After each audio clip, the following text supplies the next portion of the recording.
पाठ 6। अपना स्थान स्वयं बनाइए। पाठ प्रवेश।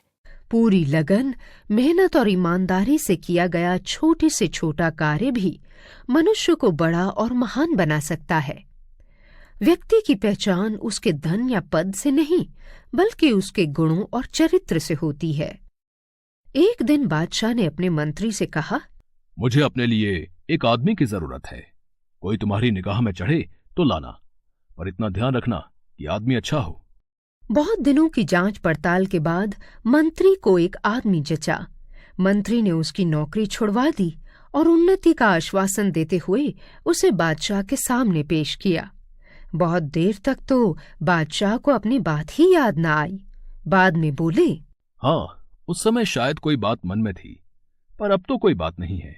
मंत्री ने कहा, हुजूर, मैंने इसे हजारों में से छांटा है और इसकी बढ़िया नौकरी छुड़वाकर इसे यहां लाया हूं। हमारे पास तो इस समय कोई काम नहीं है, पर तुम इतना कह रहे हो तो हम अपने निजी कार्यालय में इसे सेवक के तौर पर रख सकते हैं। वेतन 15 रुपए मिलेगा। मंत्री को बुरा लगा, पर उस युवक ने कहा, मेरे लिए सबसे बड़ा वेतन यह है कि मुझे अपने बादशाह की सेवा करने का मौका मिलेगा। वो नौकरी के लिए तैयार हो गया।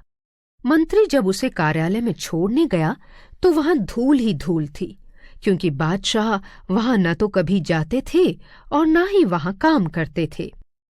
मंत्री ये सब देखकर दुखी हुआ, पर युवक खुश था।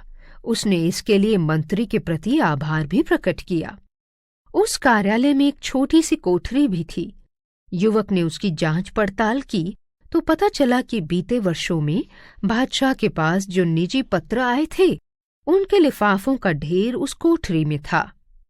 उनमें से बहुत से लिफाफों पर सोने की पच्चीकारी थी और रत्न जड़े हुए थे। ये वे लिफाफे थे जो विवाह आदि के शुभ अवसरों पर दूसरे बादशाहों और अमीर उमरावों के यहाँ से आए थे। युवक ने कारीगर लगाकर सारा कीमती सामान लिफाफों पर से उतरवा लिया और उन्हें बाजार में बेच दिया। इससे उसे कई हजार रुपए मिले। उनमें से कुछ रुपए तो उसने कार्यालय में बढ़िया लकड़ी के सजावटी सामान और चित्र आदि लगवाने में खर्च किए और बाकी सरकारी खजाने में जमा करा दिए।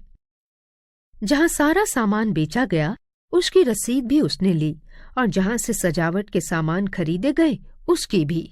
कार्यालय सचमुच शाही कार्यालय बन चुका था।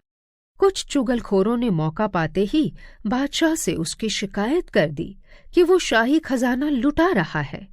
एक दिन बादशाह क्रोध से तमतमाते हुए जब कार्यालय पहुंचे तो वहां के बदले रूप को देखकर दंग रह गए।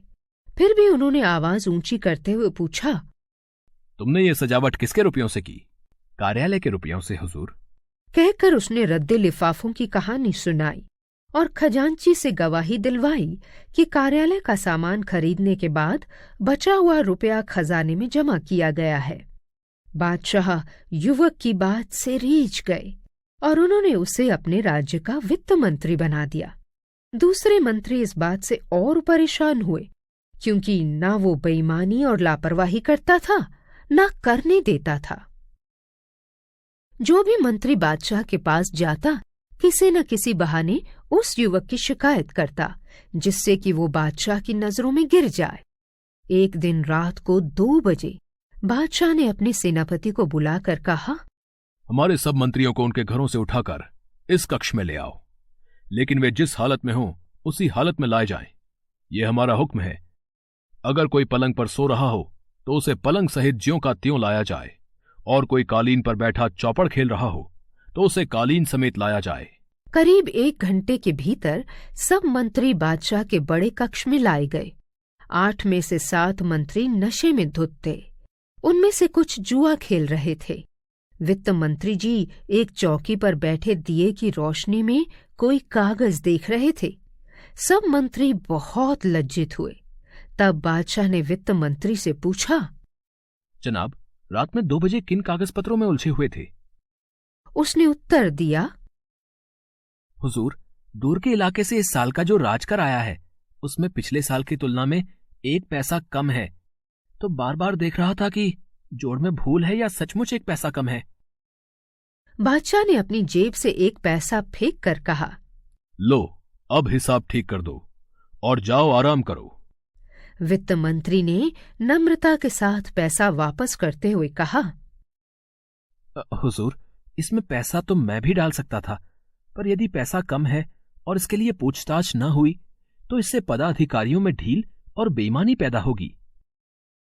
बादशाह बहुत खुश हुए और उन्होंने उस युवक को अपना प्रधानमंत्री बना दिया।